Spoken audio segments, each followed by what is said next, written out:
Câmara de Vereadores de Balneário Camboriú. TV e Rádio Câmara.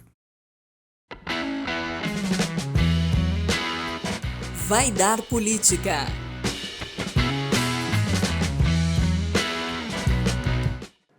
Olá, seja bem-vindo. Eu sou a Daniela Mafra e esse é o Vai Dar Política, o podcast dos vereadores mirins de Balneário Camboriú. A doação de sangue é um ato que salva vidas, mas ainda enfrentamos muitos problemas nos dias atuais. E é sobre isso a nossa conversa de hoje.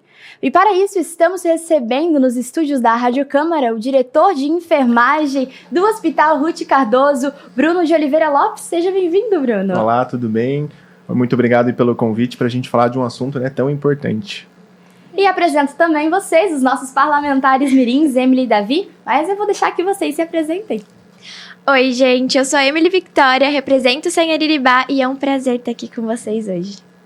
Olá, me chamo Davi Lucas de Brito, eu represento a escola, o Colégio Energia e estou muito feliz por estar aqui hoje. Bruno, e para iniciarmos a conversa, quais órgãos e tecidos podem ser doados?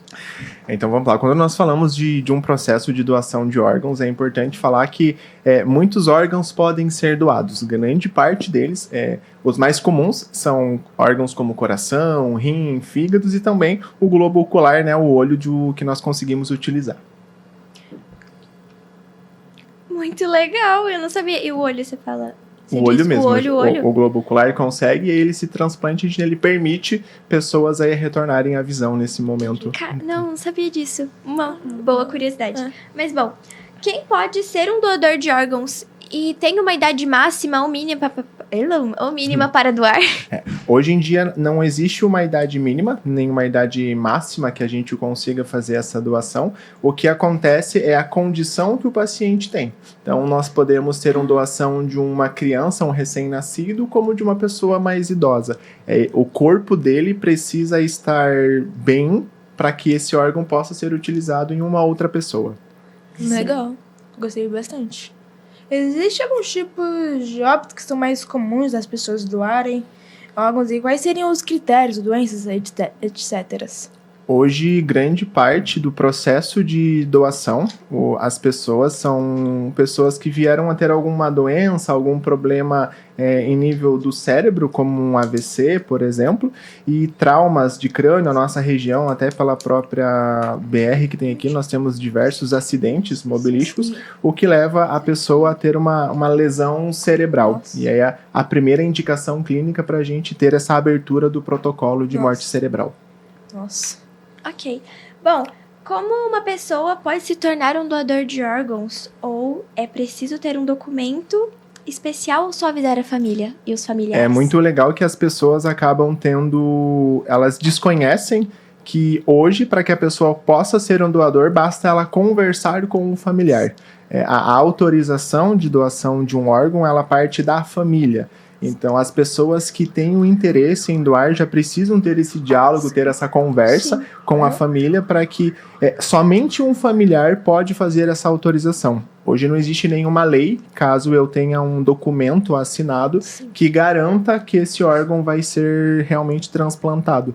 Precisa de um familiar autorizando, isso é muito... Mas assim, Bruno, vocês perguntam pro familiar ou ele vai chegar e falar, essa pessoa tinha um desejo de doar órgãos? O protocolo quando nós abrimos esse protocolo para um transplante, existem algumas etapas, onde nós vamos inclusive contextualizando e entendendo.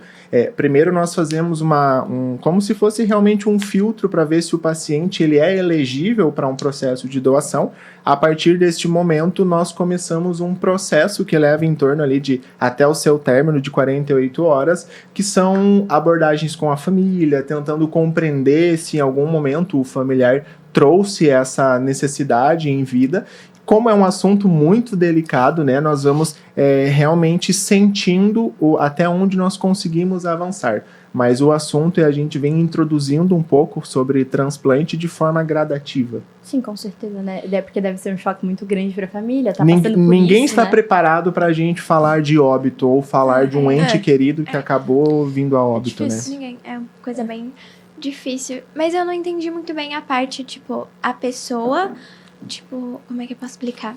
A família da pessoa que precisa do transplante tem que conversar com a família da pessoa que vai fazer Isso, o eu transplante? vou usar ou- a minha pessoa como um exemplo. Hoje Tá. eu não sou casado, então o familiar que seria o mais próximo seria a minha mãe. Sim. Quando em vida, eu preciso ter essa conversa com ela para expor o meu desejo de ser um doador de órgãos.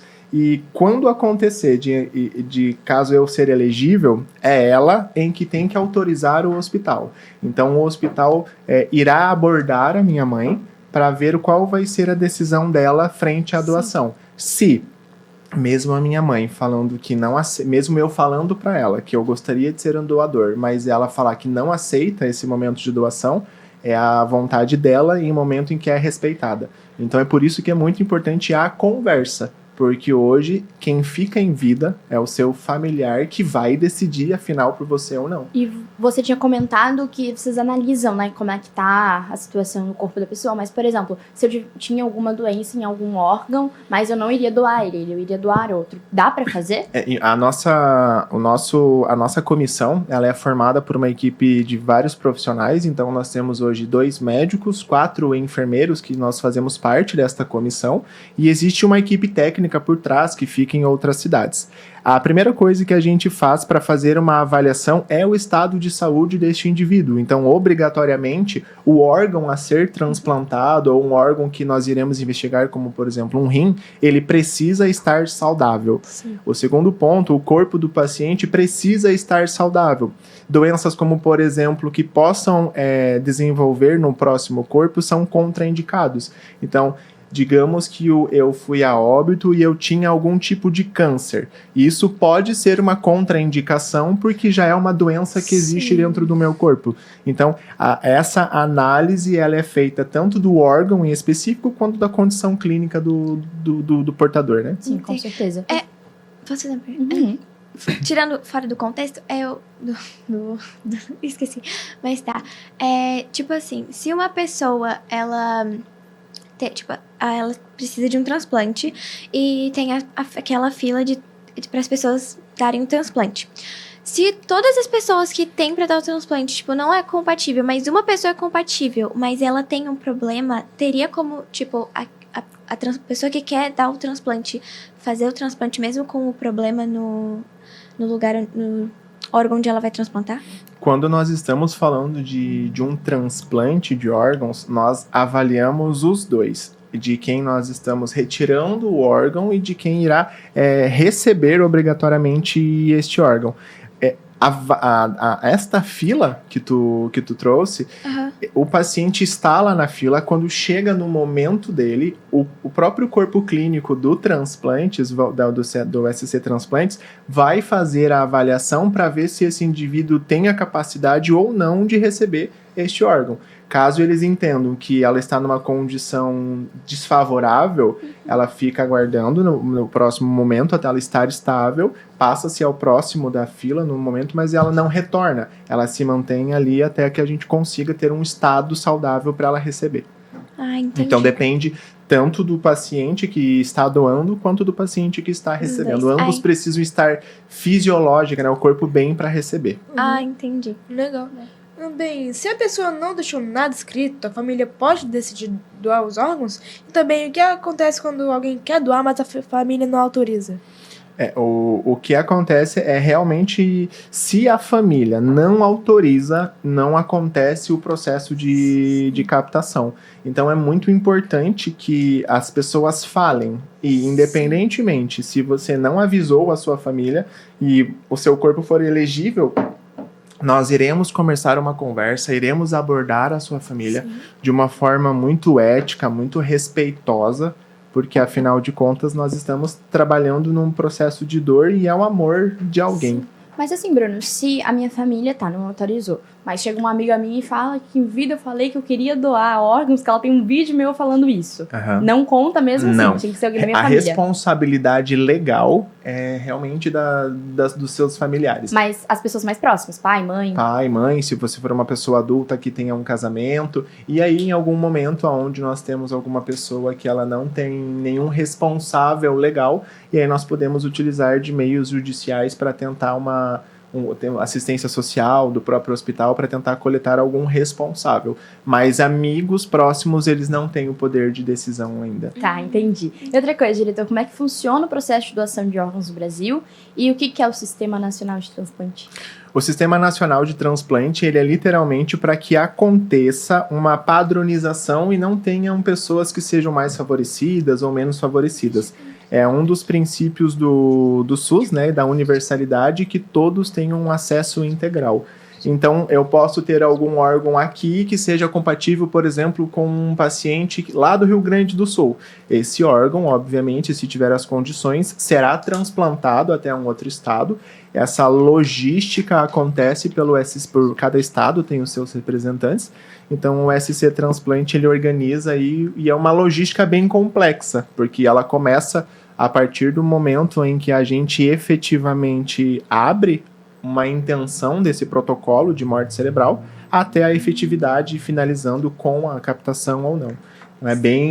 Uma equipe bem complexa, 24 horas por dia funcionando. É importante retratar que os médicos que fazem o atestado, eles não se repetem. O médico que faz a avaliação, por exemplo, no dia de hoje, não será o mesmo que vai fazer a avaliação no dia de amanhã.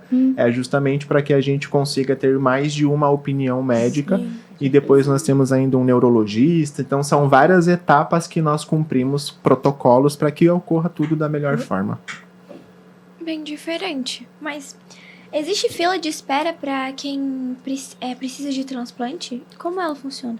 Exato. Essa fila de transplante, ela é esse cadastro nacional, aonde a necessidade de pessoas que têm de receber um transplante, elas são cadastradas nesse sistema nacional e elas são reguladas de uma única central. Então, é um único local de abastecimento dessa informação que tenha de uma forma real, né? Como eu estava explicando, que todas as pessoas consigam ter um acesso igual, que ninguém seja privilegiado. Sim. E é importante trazer que todo esse processo acontece no SUS. 100% gratuito, hoje ele é subsidiado, ele é um programa do SUS.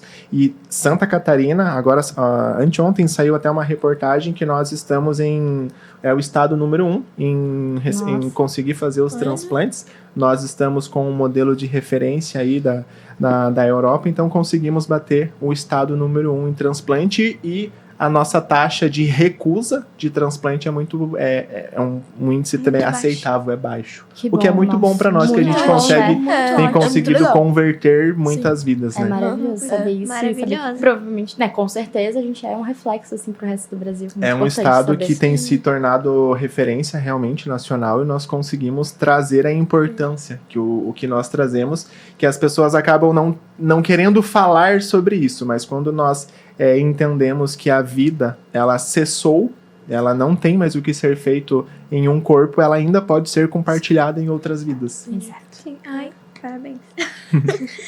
Bom, agora você. Quem pode receber um transplante? Existem critérios? Se existe prioridade para crianças na fila de transplante? Hoje, ele é feito literalmente por essa condição clínica, né? Então, vai existir a compatibilidade. O que acontece? Uma criança, ela vai receber um órgão de uma pessoa da sua mesma faixa etária, o mesmo perfil.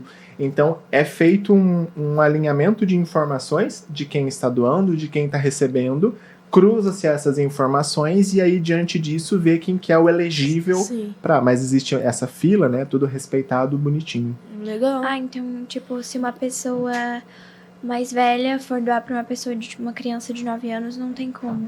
Hoje, os órgãos, eles precisam ser até avaliados por questão da própria estrutura, para ver se o seu corpo tem compatibilidade. O que é importante trazer é que o transplante de órgãos, ele tem uma probabilidade do corpo não aceitar, que acontece às vezes um transplante de rim, e acontece da pessoa, o corpo rejeitar e precisar fazer essa retirada. Claro que existem diversos testes, mas ainda pode acontecer do próprio corpo ter essa recusa. Entendi. Legal. Bom, quais são os órgãos mais necessários hoje em dia no Brasil? Hoje não existe... Falar que seria um órgão mais necessário seria talvez até injusto, né? Porque todo órgão de quem precisa desse transplante entende a necessidade.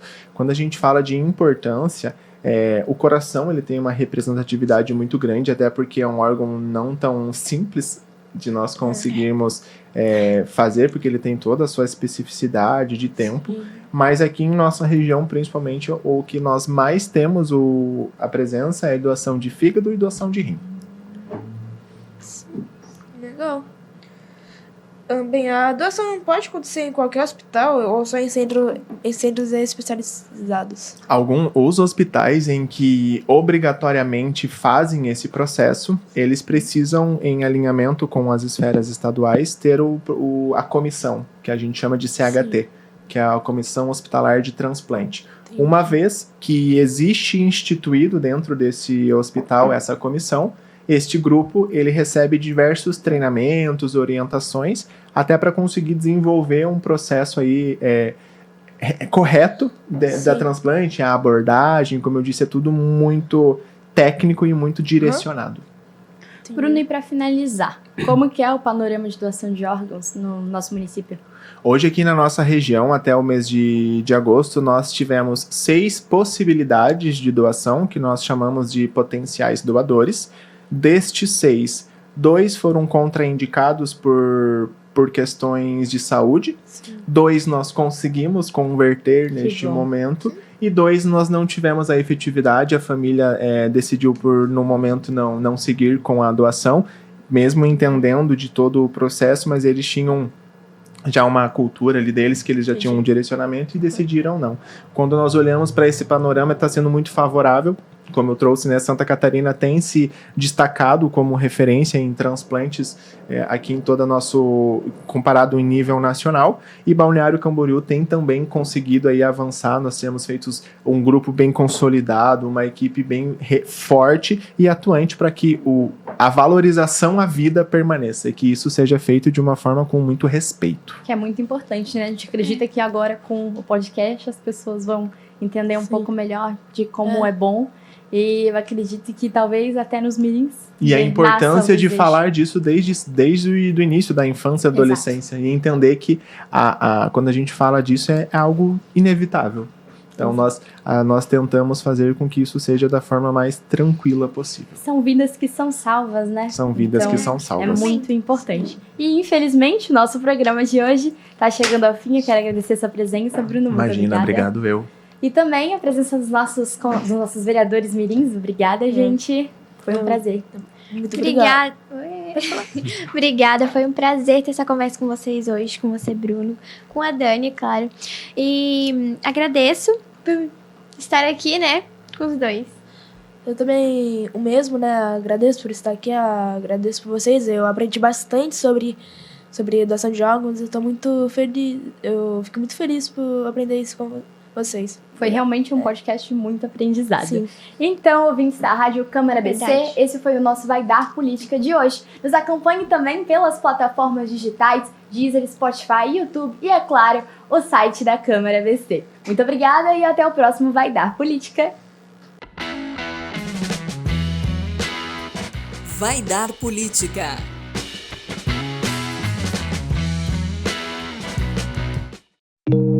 Câmara de Vereadores de Balneário Camboriú. TV e Rádio Câmara.